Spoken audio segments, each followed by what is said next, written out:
નમસ્કાર દર્શક મિત્રો, મંતવ્ય ન્યૂઝમાં આપનું સ્વાગત છે। મેટ્રો એટ 10 સાથે હું છું હિનલ। સમાચારની શરૂઆત કરીશું નવસારીમાં ઐતિહાસિક દાંડીથી સુરતના ભીમરાડ સુધી દાંડી પદયાત્રાનું આયોજન કરાયું હતું। આ યાત્રાને કેન્દ્રીય જળશક્તિ મંત્રી CR પાટીલે લીલી ઝંડી બતાવી પ્રસ્થાન કરાવી હતી। દાંડીથી નીકળેલી આ પદયાત્રા સુરતના ભીમરાડ ખાતે આગામી 9મી એપ્રિલના રોજ વિરામ પામશે। આ પદયાત્રામાં મોટી સંખ્યામાં લોકો જોડાયા છે।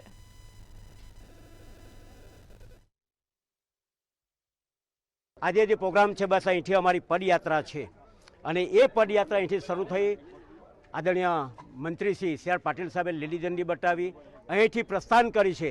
એ 9 તારીખે 5 વાગે ભીમરાડ ગામ પહોંચે એ અમારો મુખ્ય હેતુ છે ને આટલી મોટી જનસંખ્યામાં બધા લોકો અહીંયા એકત્રિત થયા છે એ બદલ તમામ પ્રજાને પણ અહીંની વિધાનસભાની પ્રજા 84 વિધાનસભાના સુરત જિલ્લા નવસારી જિલ્લા તમામ પ્રજાને હું ધન્યવાદ આપું છું।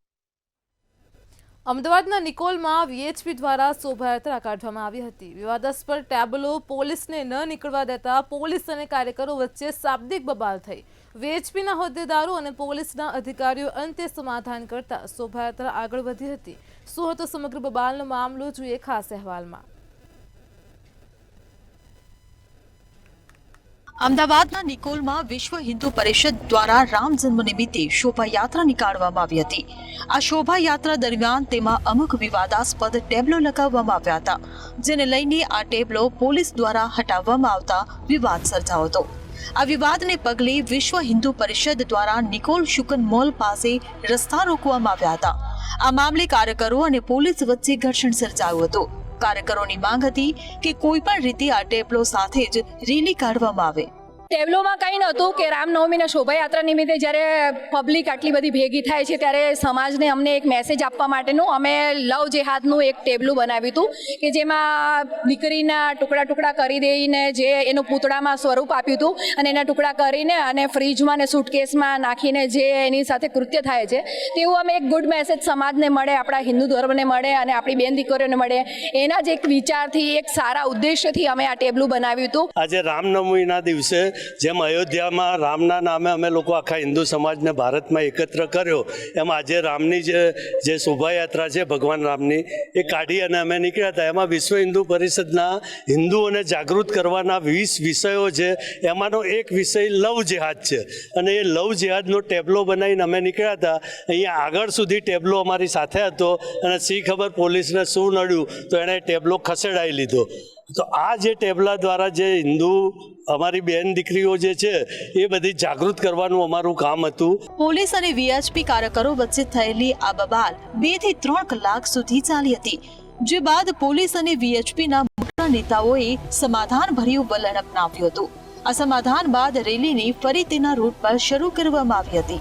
આપણા સનાતન ધર્મનો પવિત્ર પર્વ અને એની અંદર નિકોલની અંદર સનાતની પ્રેમીઓની વચ્ચે એક નાનકડો વિવાદ હતો, પણ વિવાદનો અંત આવી ચૂક્યો છે। એમાં કોઈ એવું કોઈ નથી, થોડી અસમંજસ છે, કોઈ વિષય નથી।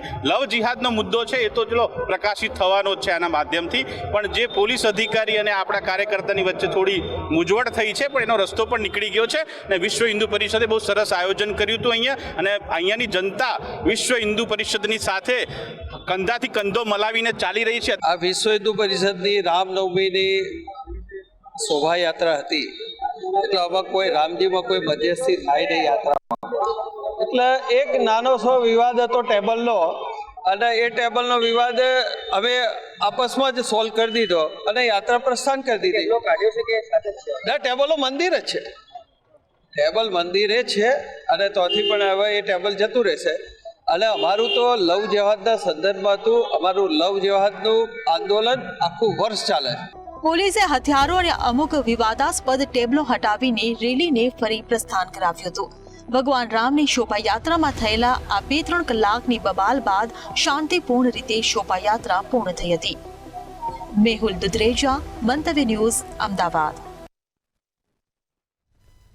સુરત જિલ્લાના પલસાણાથી એક માનવતાનું રેસ્ટોરન્ટ પૂરું પાડતા સમાચાર સામે આવ્યા છે। થેલેસેમિયાના દર્દીઓને વારંવાર જરૂર પડતા રક્ત માટે આજરોજ ભાજપ સ્થાપના દિવસે મેગા રક્તદાન કેમ્પનું આયોજન કરવામાં આવ્યું હતું અને કેમ્પમાં લોકોએ ઉત્સાહપૂર્વક ભાગ લીધો અને માનવતાની ઉચ્ચતમ ભાવના દાખવી હતી। આ કેમ્પ દરમિયાન ભાજપના કાર્યકર્તાઓ સહિતના બારડોલીના ધારાસભ્ય પણ ઉપસ્થિત રહ્યા હતા।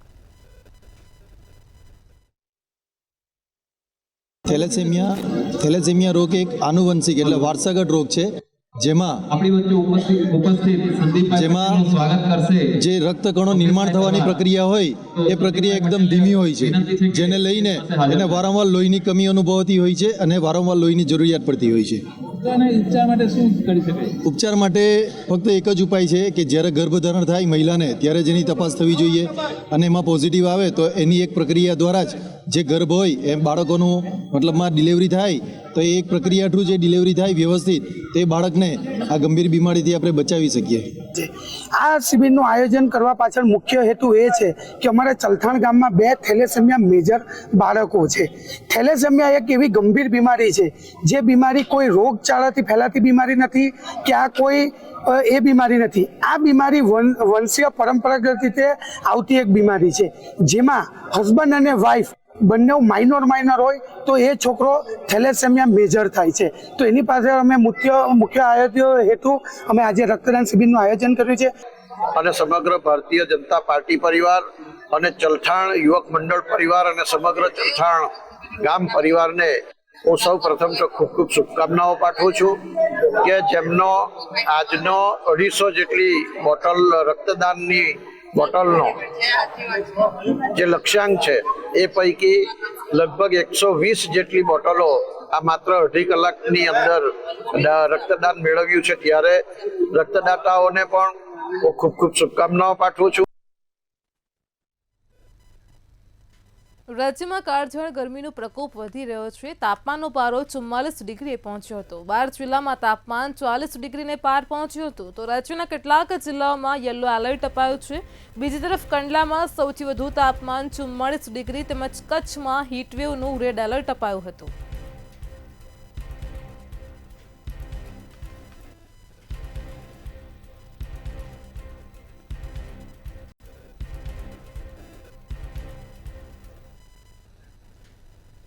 વડોદરામાં સમગ્ર દેશમાં ચકચાર મચાવનાર રક્ષિત કાંડમાં રક્ષિત ચોરસિયાએ ગાંજાના નશામાં 8 લોકોને કારથી ઉડાવ્યા હોવાનો મોટો ઘટસ્ફોટ થયો, અને ત્યારે તેના બંને મિત્ર પ્રાંશુ અને સુરેશે પણ ગાંજો ફૂંક્યો હોવાનું તેમના બ્લડ રિપોર્ટમાં સામે આવ્યું છે. જોકે પ્રાંશુને પોલીસ સ્ટેશનથી જામીન આપી દીધા છે અને સુરેશ ભરવાડ હજુ પણ ફરાર છે. પોલીસે તેને પકડવા માટે ચક્રો ગતિમાન કર્યા છે, પરંતુ પોલીસ હજુ સુધી તેને પકડી શકી નથી. ટૂંક સમયમાં જ સુરેશ પકડાઈ જશે તેમ પોલીસ અધિકારીએ કહ્યું હતું.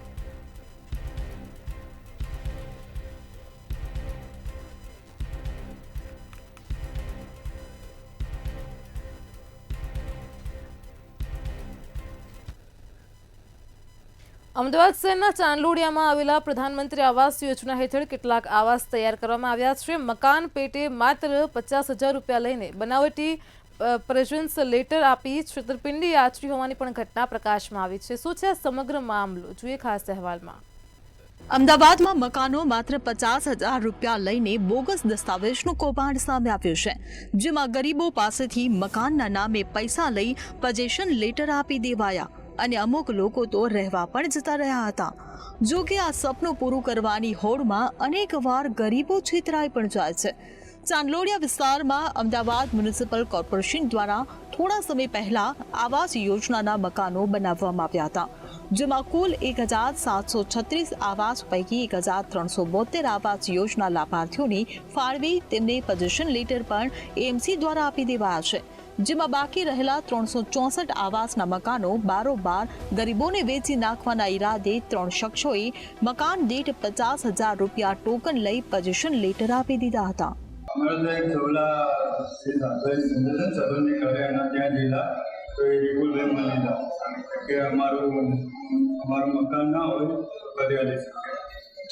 આમાં ગમે ત્યાં વ્યાજથી પૈસા લાવીને એમને આપી દીધા. પછી 70,000 આવીને સુરત ધ્યાન તૈયારી લાખ પછી આપીલા. પછી એ લોકોએ ચાવી આપી રજીસ્ટ્રેશન હમણાં આવ્યું, લોન નથી થઈ. પછી અમારે એવા જતા રહ્યા 2 મહિનાથી ત્યાં જતા લોન નથી. પછી અત્યારે આ એક ડાયરેક્ટ સીલવાળા આવ્યા જે કોર્પોરેશન આવે ને એમનો તપાસ કરી કે લોન થયા વગર ચાવી કેવી રીતની હતી. તો પછી ત્યાં ચેક કરવા ગયા, બીજા દિવસે ખબર પડી કે ગલત સ્લીમમાં પછી અમે અહીંયા આવેલા. એના બધી કરી પોલીસવાળા કે અમે તપાસ કરીશ. સોલા પોલીસે ગુનો દાખલ કરી ગુનામાં સામેલ 3 આરોપીઓ પૈકી વિપુલ મગ્યા નામના એક આરોપીની ધરપકડ કરી છે. આરોપી મકાનની જરૂરિયાત ધરાવતા લોકોને શોધતો અને 6.50 લાખ રૂપિયામાં મકાન અપાવવાનું કહીને ટોકન પેટે 50,000 રૂપિયા લેતો હતો, જે પૈસાની કોર્પોરેશન જેવી રસીદ પણ આપતો અને બોગસ પોઝિશન લેટર બનાવી આપી બાદમાં બાકીના પૈસા લેતો હતો.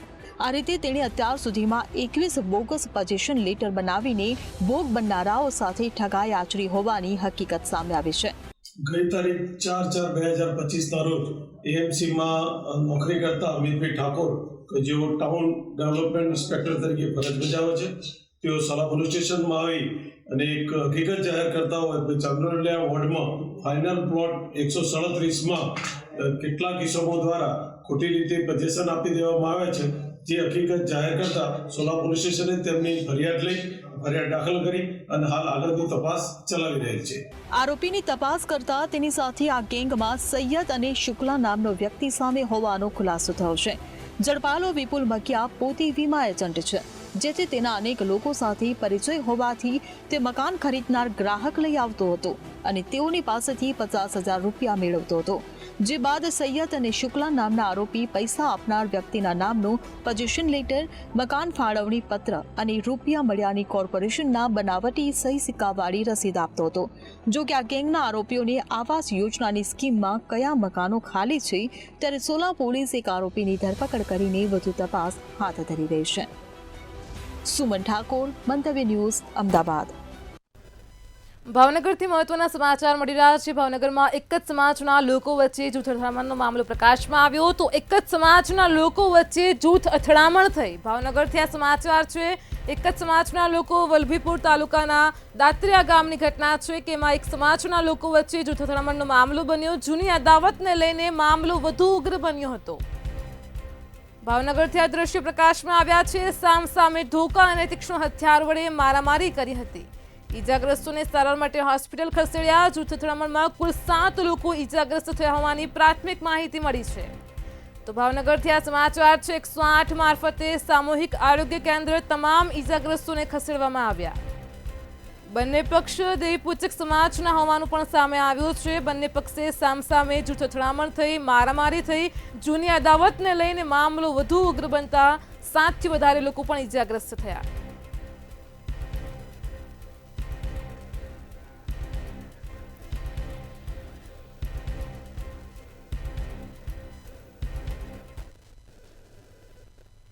વડોદરાથી સમાચાર મળી રહ્યા છે. ઉલ્લેખનીય છે કે રામનવમીનો આજે પાવન પર્વ છે. વડોદરા શહેરમાં પણ અનેક સ્થળોએથી શોભાયાત્રા કાઢવામાં આવી હતી. આજે ઠેર ઠેર મંદિરોમાં પણ રામ ભગવાનને વિશેષ શૃંગાર કરવામાં આવ્યો હતો. શોભાયાત્રાનું આયોજન થયું. અનેક સાંસ્કૃતિક કાર્યક્રમોનું પણ આયોજન થયું. સૌથી મોટી શોભાયાત્રા વડોદરામાં કુંભારવાડા વિસ્તારમાંથી નીકળી હતી.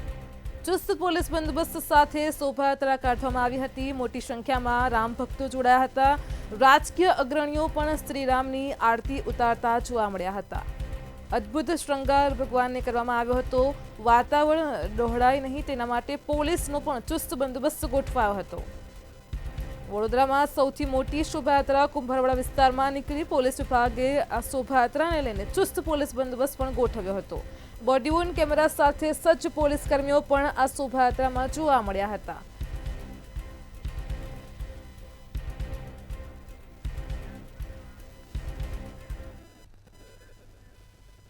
દેશભરમાં રામનવમીની ભવ્ય ઉજવણી થઈ રહી છે. અમદાવાદમાં પણ રામનવમીની ભવ્ય ઉજવણી કરવામાં આવી. શહેરના મેમનગરમાં રામ મંદિરમાં મુખ્યમંત્રી ભૂપેન્દ્ર પટેલ હાજર રહ્યા અને સીએમ ભૂપેન્દ્ર પટેલે મંદિરમાં આરતી ઉતારી. ત્યારબાદ કાર્યકરમાં ઘરે શુભેચ્છા મુલાકાત પણ લીધી અને કાર્યકર્તાઓને સીએમએ પાઘડી પણ પહેરાવી હતી. ભારતીય સંસ્કૃતિની અનુભૂતિ થાય છે અમને, કારણ કે રામ એ માત્ર એક નામ નથી, માત્ર એક જીવન નથી, પણ ભારતીય સંસ્કૃતિનું ઉત્તમ એક એવું જીવન છે કે જ્યાં કૌટુંબિક વ્યવસ્થાની સૌથી મોટું આપણને સંકલ્પ મળે છે, જ્યાં ભાઈ ભાઈ માટે તપ, ત્યાગ અને સમર્પણની ભાવનાઓ જોવા મળે છે. અમદાવાદના ચાંદખેડામાં રામનવમી નિમિત્તે રામજીની શોભાયાત્રાનું આયોજન કરવામાં આવ્યું હતું. આ શોભાયાત્રામાં સ્વામિનારાયણ સંપ્રદાયના સંતોના નિવેદનોને લઈને પોસ્ટર લગાવ્યા હતા. જે પોસ્ટર્સમાં સંતોને દેવોની માફી માંગતા બતાવ્યા હતા. દેવી દેવતાના અપમાનને લઈને ભગવા સેનાના રાષ્ટ્રીય અધ્યક્ષ કમલ રાવલે નિવેદન આપ્યું કે જો રામ કા નહીં वो हमारे किसी काम का नहीं. સનાતન ધર્મમાં રહેવું છે તો દેવી દેવતાઓનું અપમાન ચલાવી લેશું નહીં. રામનવમીના પ્રસંગે કહ્યું કે જો અમારે લડવું પડે તો એ માટે અમારી તૈયારી પણ છે. ભારતમાં સનાતન ધર્મ જ સર્વોપરી છે.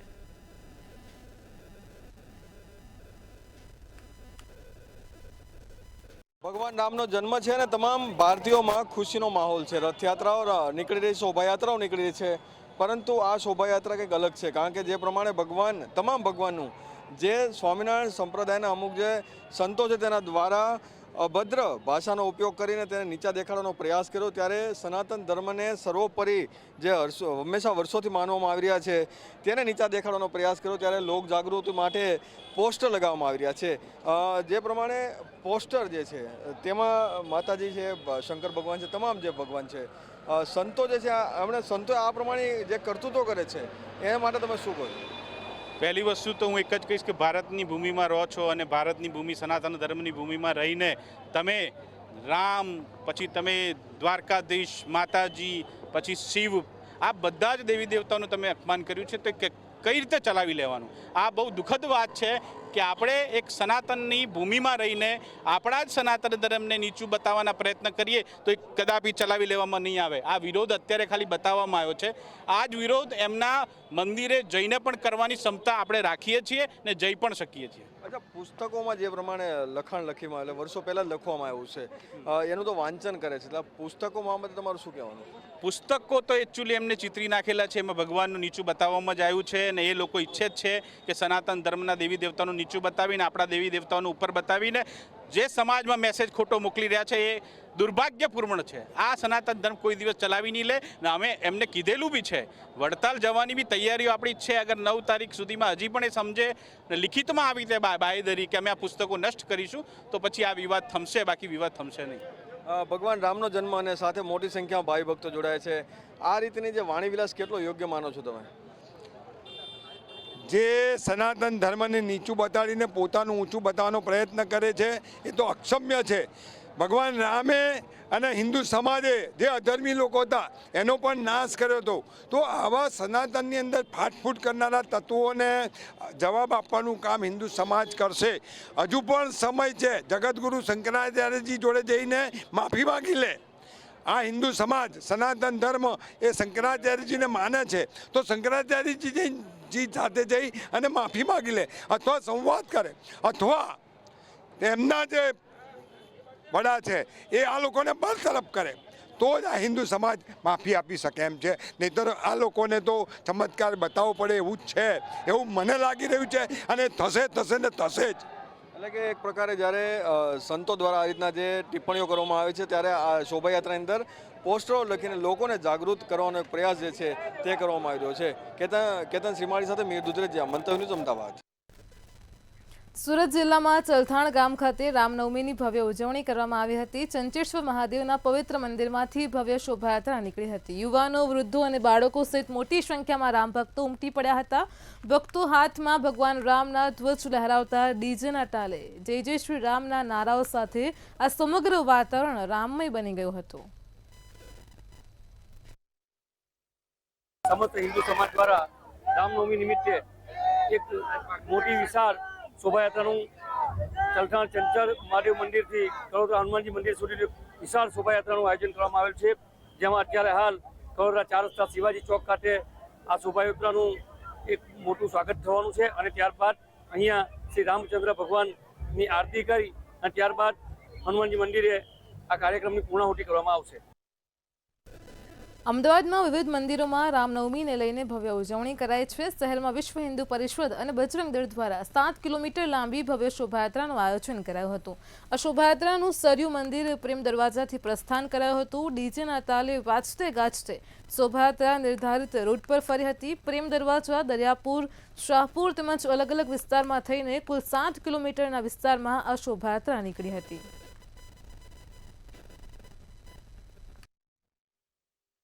આજે જે વિશ્વ હિન્દુ પરિષદ દ્વારા પરંપરાગત રીતે જે રામનવમીની શોભાયાત્રા નીકળી રહી છે એ નીકળી છે અને ખૂબ જ હર્ષો ઉલ્લાસ સાથે નીકળી રહી છે. સમાજની અંદર અને યુવાઓની અંદર ખૂબ મોટું જોશ જોવા મળી રહ્યો છે. આટલી 45 ડિગ્રી ગરમીની અંદર પણ આટલી બધી મોટી શોભાયાત્રા નીકળી રહી છે તો એ આજે ક્યાંક ને ક્યાંક કહેવત સાચી સાબિત થાય છે કે રામ સે બડા રામ કા નામ.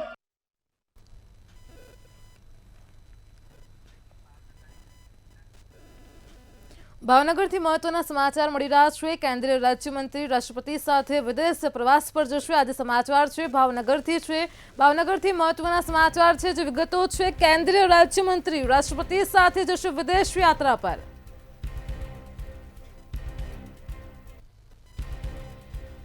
પોર્ટુગલ પ્રવાસમાં સાંસદ નીમુબેન બામણિયા જશે. રાજકીય અને વ્યાપારિક સંબંધો મજબૂત કરવા પર ધ્યાન કેન્દ્રિત કરશે. તો ભાવનગરથી આ સમાચાર છે. રાષ્ટ્રપતિ સાથે વલસાડ ડાંગના સાંસદ પણ જશે. પોર્ટુગલ સ્લોવાકિયાના પ્રવાસમાં સાંસદ નીમુબેન બામણિયા જશે. ભાવનગરથી સમાચાર છે. કેન્દ્રીય રાજ્યમંત્રી નીમુબેન બામણિયા રાષ્ટ્રપતિ સાથે વિદેશ યાત્રા પર જશે.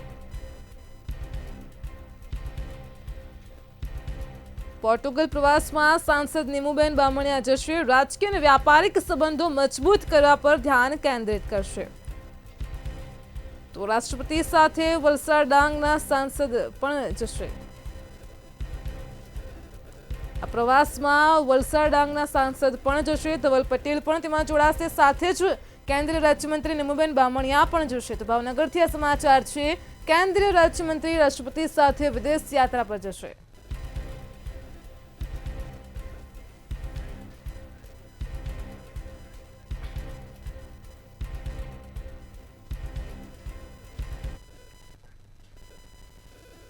કોંગ્રેસનું રાષ્ટ્રીય અધિવેશન આગામી સમયમાં યોજાવા જઈ રહ્યું છે. તેને લઈને એક મહત્વના સમાચાર મળી રહ્યા છે. તેને લઈને ખાસ તૈયારીઓને આખરી ઓપ આપવામાં આવી રહ્યો છે. 8મી અને 9મી તારીખના રોજ કોંગ્રેસનું રાષ્ટ્રીય અધિવેશન યોજાશે. CWCની મીટિંગ પણ યોજાશે. કાર્યક્રમની વ્યવસ્થાને લઈને પવન ખેડાએ મુલાકાત લીધી. કાર્યક્રમને લઈને વિગતો મેળવી છે. ગરમી વધુ છે, તેને જોતા વિશેષ व्यवस्था कराई છે. ऐसा दिल्ली वालों को नहीं लगे कि गुजरात के मीडिया को ज्यादा असर दिया है, वजन दिया है, और गुजरात वालों को ये नहीं लगे कि दिल्ली वाले मीडिया को ज्यादा ध्यान दिया. सबको बराबर ध्यान. और इसलिए मैं सारे वेन्यू पे गया और वहाँ व्यवस्था देखी. बहुत बढ़िया इंतजाम हो रहे हैं. गर्मी बहुत तेज है, उस हिसाब से इंतजाम हो रहे हैं ताकि किसी को कोई तकलीफ नहीं हो, पसीना नहीं बहाना पड़े, ज़्यादा मेहनत नहीं करनी पड़े आप लोगों को. आप वैसे भी सुबह से शाम तक मेहनत कर रहे होते हो, तो इसलिए वो व्यवस्था देखने में आया हूँ. और इसके बाद शाम को हमारी बैठक भी है मीडिया और कम्युनिकेशन विभाग वालों की, कि क्या कहीं कोई कमी तो नहीं है. अगर कमी है तो उसको कल हमारे पास पूरा एक दिन है, और कमी को कैसे ठीक कर सकते हैं, इसीलिए आज ये करने आए हैं हम लोग. और जो बैठक का एजेंडा है, बैठक में क्या होने वाला है, ये थोड़ा मिस्ट्री, ये थोड़ा सस्पेंस रहना चाहिए, नहीं तो. જામનગરથી મહત્વના સમાચાર મળી રહ્યા છે. ઉલ્લેખનીય છે કે આજે રામનવમીના પર્વ પર શોભાયાત્રાનું આયોજન કરવામાં આવ્યું અને તે દરમિયાન હવામાં એરગનથી ફાયરિંગ કરવામાં આવ્યું છે. તો જામનગરમાં રામનવમીની શોભાયાત્રામાં એરગનથી હવામાં ફાયરિંગ થયું. પ્રાંત કચેરી પાસે એરગનથી હવામાં ફાયરિંગ કરવામાં આવ્યું. જામનગરથી આ સમાચાર છે. લાલપુર પોલીસે ફાયરિંગ કરનાર શખ્સની અટકાયત કરી લીધી છે. યુવક ઘરની બહાર નીકળીને એરગનથી હવામાં ફાયરિંગ કર્યું હતું. રામ રથયાત્રા વિવિધ રાજમાર્ગો ઉપર ફરી રહી હતી અને તે દરમિયાન એક શખ્સે હવામાં એરગનથી ફાયરિંગ કર્યું. લાલપુર પોલીસે તેની અટકાયત કરી લીધી છે. આ રથયાત્રામાં મહાનુભાવો પણ જોડાયા હતા.